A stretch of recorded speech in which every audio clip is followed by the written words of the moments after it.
Let me get your thoughts on the polling, because this is important here for a moment. When we look at the polling, 5 weeks ago, this was unthinkable, this new map that has emerged for the vice president and her campaign. 5 and 6 point deficits in some of these races, also nationally, erased overnight. Completely different landscape. How does the campaign sustain that momentum? Well, some of it's built in part because before Kamala Harris was at the top of the ticket, it was Joe Biden. It was a very different campaign, to Rev's point earlier. Circumstances were very different. Joe Biden was saying, let's keep the ship running in the right direction. This is now a change campaign, as Mike alluded to earlier.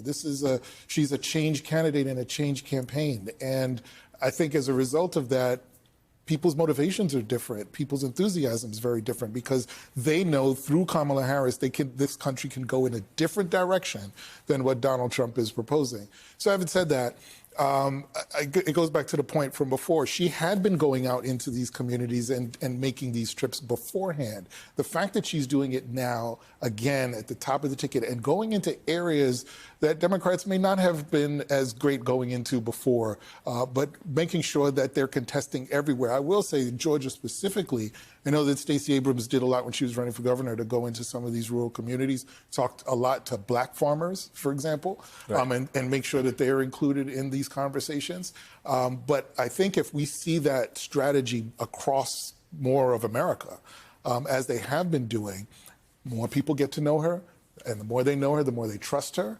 And that is what we're seeing reflected in the numbers right now. So, Rev, you probably are more familiar with that part of Georgia. What is the message that she should take to rural parts of Georgia that are perhaps traditionally more redder than the areas where previous campaigns? I mean, Biden went down to Georgia in 2020, focusing mostly on the metro Atlanta area. You also had the important the Senate races there, which obviously adds momentum to the race. They don't have that this time, so she has to come with a different message. I think she's got to talk about things that they're concerned about in terms of the cost of farming, those that are still dealing with that kind of economy, the cost of how they deal with travel there. You know, when you're in rural areas, you're not talking about mass transit. So gasoline prices mean a lot different there. And I think she can address that. I know those areas because of the Ahmaud Arbery case, which happened in Brunswick. Right. We kind of stayed there for a while. The other thing you have to keep in mind, though, in terms of her addressing these rural counties in Georgia, is she addressed rural counties in California. Yep. She ran twice and won for the Attorney General of the state of California and for the U.S. Senate. So it's not like, people think California, they think Hollywood, Los Angeles, San Francisco.